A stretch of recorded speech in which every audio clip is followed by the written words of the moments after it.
الحمدللہ وحدہ والصلاۃ والسلام علی من لا نبی بعدہ۔ انسان کا علم اور انسان کی عقل اس بات کا تقاضا کرتی ہے کہ وہ جو اچھی بات لوگوں کو بتائے خود بھی اس پر عمل کرے۔ یا ایھا الذین آمنوا لما تقولون ما لا تفعلون۔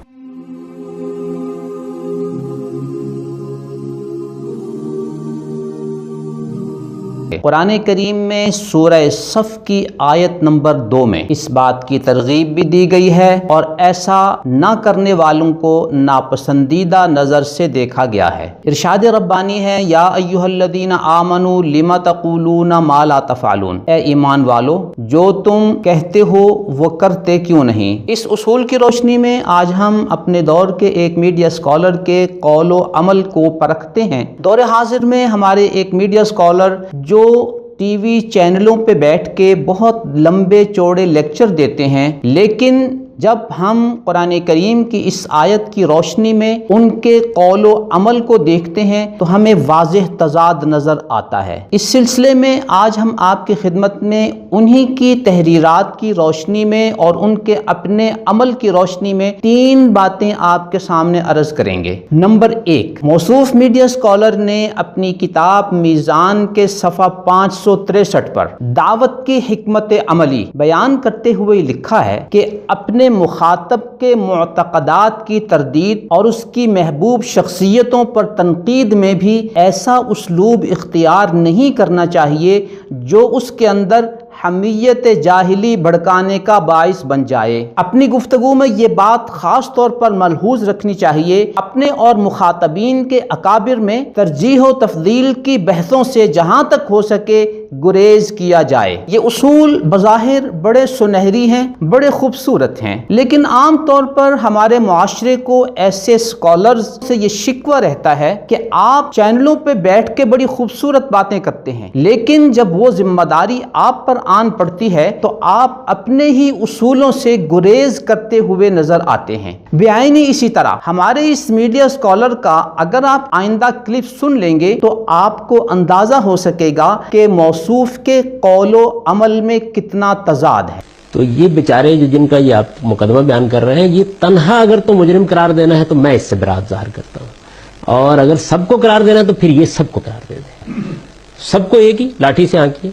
موصوف میڈیا اسکالر نے غلام قادیانی کو حضرات صوفیاء کی اوٹ میں چھپا کر اس کا دفاع اور اس کی وکالت اور اس کی ترجمانی کرنے کی کوشش کی۔ اس دوران آپ نے محسوس کیا کہ انہوں نے اپنے مخاطب کی محبوب شخصیتوں پر تنقید کی اور 1000 سال کے اکابر علماء امت کو اپنی تنقید کا نشانہ بنایا۔ انہوں نے ان جلیل القدر ہستیوں کو غلام قادیانی کے ساتھ لا کر کھڑا کرنے کی کوشش کی اور ان کے بارے میں جو الفاظ استعمال کیے وہ آپ نے سنے کہ انہوں نے یہ کہا کہ غلام قادیانی کی طرح انہیں بھی مجرم قرار دیا جائے۔ اس سے بڑی تنقید اور کیا ہو سکتی ہے؟ اسی دوران انہوں نے دعوت کی حکمت عملی بیان کرتے ہوئے کہا کہ مخاطبین کے اکابر میں ترجیح و تفضیل سے گریز کیا جائے، لیکن یہاں انہوں نے مخاطب کے اکابر میں ترجیح و تفضیل تو بڑی ہلکی بات ہے، یہاں تو خود موصوف نے ان اکابر امت کو غلام قادیانی کے ساتھ کھڑا کرنے کی جسارت کی ہے اور انہیں غلام قادیانی کی طرح مجرم قرار دینے کا مطالبہ کیا ہے اور ان کے لیے یہ الفاظ استعمال کیے ہیں کہ سب کو ایک ہی لاٹھی سے ہانکو۔ موصوف میڈیا اسکالر کے قول و عمل میں تضاد کی دوسری مثال خود ان کی اپنی تحریر اور ان کے اپنے عمل کی روشنی میں ہم آپ کو یہ بتاتے ہیں کہ انہوں نے اپنی کتاب میزان کے صفحہ 573 پر داعی یعنی دین کی دعوت دینے والا اس کی خصوصیات بیان کرتے ہوئے یہ کہا کہ استدلال کا الزامی طریقہ کبھی اختیار نہیں کرتے، یعنی وہ بحث و استدلال میں یہ غلطی کبھی نہیں کرتے کہ جہاں ان کی کسی بات پر اعتراض ہو انہوں نے فوراً اسی قسم کی مثالیں اپنے مخاطب کے عقیدے و مذہب سے بھی پیش کرنا شروع کر دیں۔ دوسری بات وہ کہتے ہیں استدلال کا یہ طریقہ چونکہ ہر لحاظ سے غلط ہے، مزید لکھتے ہیں اس سے حق کا اس بات تو الگ رہا اس کا وجود ہی مشتبہ ہو جاتا ہے۔ موصوف میڈیا اسکالر کی اس تحریر اور ان کے ویڈیو کلپ میں آپ ایک واضح تضاد محسوس کریں گے کہ وہ یہاں داعی کی خصوصیات بیان کرتے ہوئے یہ کہنا چاہتے ہیں کہ اسے الزامی طریقہ کبھی اختیار کرنا نہیں چاہیے، اور اس کی تفصیل انہوں نے خود ہی بیان کر دی کہ جہاں ان کو اپنے مخاطب سے اعتراض ہو انہی کے عقیدے و مذہب سے مثالیں دے کر پیش کرنا۔ یہاں بھی آپ نے اور ان کے ویڈیو کلپ میں آپ نے ایک واضح تضاد محسوس کیا کہ انہوں نے جب غلام قادیانی کو حضرات صوفیاء کرام کی اوٹ میں چھپا کر غلام قادیانی کی وکالت، اس کا دفاع، اس کی ترجمانی کرنا چاہی، تو انہوں نے غلام قادیانی کی جو عبارات ہیں اسی طرح کی عبارات حضرات صوفیاء کی پیش کرنا چاہی اور ان کی خود ساختہ تفہیم و تشریح خود اس نے کی۔ تو کیا یہ الزامی انداز نہیں ہے؟ وہ جس الزامی انداز سے بچنے کی داعی کو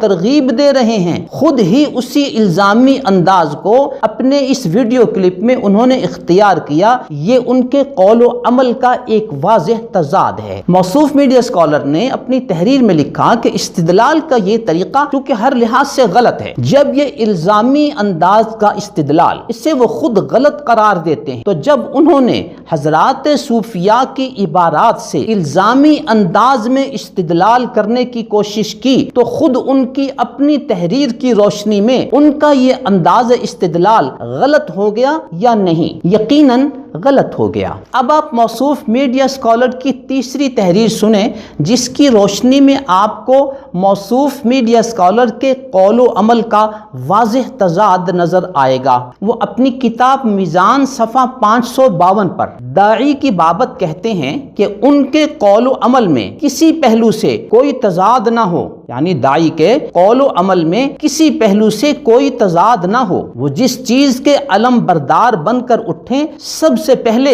خود اسے اپنائیں، اور جس حق کی لوگوں کو دعوت دیں ان کا عمل بھی اسی کی شہادت دے۔ وہ یہودیوں کے طرز عمل اور اللہ رب العزت کی ملامت کا ذکر کرتے ہوئے کہتے ہیں، چنانچہ اس نے علماء یہود کو ملامت کرتے ہوئے فرمایا ہے کہ تم دین و شریعت کے عالم ہو اور خوب جانتے ہو کہ عقل و نقل کی روح سے تم پر عمل کی ذمہ داری دوسروں کی نسبت کہیں زیادہ ہے، لیکن تم پر افسوس ہے کہ عوام کو تو بڑے زوروں سے حقوق و فرائض ادا کرنے کی تلقین کرتے ہو مگر اپنے آپ کو بھول جاتے ہو۔ اتأمرون الناس بالبر وتنسون انفسکم، تم لوگوں کو نیکی کا حکم دیتے ہو اور اپنے آپ کو بھول جاتے ہو۔ ملاحظہ ہو سورہ بقرہ آیت نمبر 44۔ اس ساری گفتگو کا خلاصہ ہم 6 باتوں کی شکل میں آپ کے سامنے عرض کرتے ہیں کہ موصوف میڈیا اسکالر نے اپنی کتاب میزان کے صفحہ 563 پر مخاطب کی محبوب شخصیتوں پر تنقید کے حوالے سے جو بات کی تھی، میڈیا اسکالر نے خود اپنے عمل کے ذریعے اس کی مخالفت کی ہے اور وہ ویڈیو میں آپ نے سن لی ہے۔ موصوف میڈیا اسکالر نے مسلمانوں کے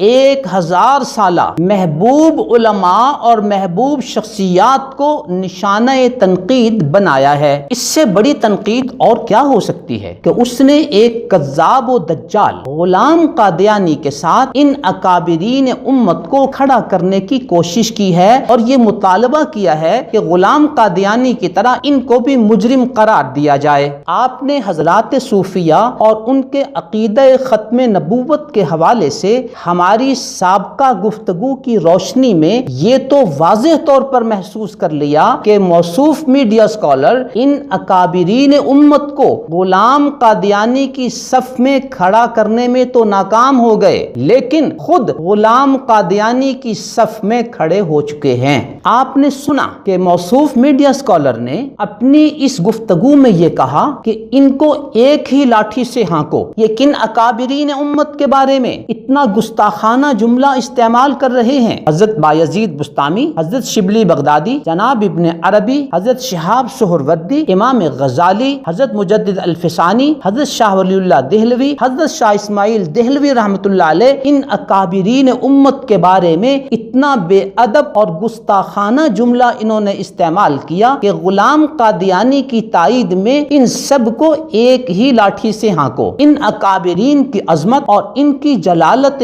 قدر کو پیش نظر رکھتے ہوئے ہم محسوس کرتے ہیں کہ موصوف میڈیا اسکالر کا ان کی بابت یہ جملہ کہنا بظاہر اس میڈیا اسکالر کی تربیت میں کسی کمی کی طرف اشارہ کرتا ہے۔ انہیں معلوم نہیں کہ کون سا لفظ کہاں کہنا ہے کہاں نہیں کہنا، انہیں یہ معلوم نہیں کہ کسے کون سا لفظ کہنا ہے اور کسے کون سا لفظ نہیں کہنا۔ نمبر 2، موصوف میڈیا اسکالر کے قول و عمل میں تضاد کی ایک اور شکل وہ ہے جو انہوں نے میزان کے صفحہ 573 پر داعی کی خصوصیات بیان کرتے ہوئے یہ کہا تھا کہ الزامی طریقہ کبھی اختیار نہیں کرتے، یعنی بحث و استدلال میں یہ غلطی کبھی نہیں کرتے کہ جہاں ان کی کسی بات پر اعتراض ہو فوراً اسی قسم کی مثالیں اپنے مخاطب کے عقیدے و مذہب سے بھی پیش کرنا شروع کر دیں۔ موصوف میڈیا اسکالر نے غلام قادیانی کی تائید و ترجمانی میں حضرات صوفیاء کی ایسی ہی الزامی عبارتیں پیش کر کے اپنے ہی اس اصول کی خلاف ورزی کی ہے۔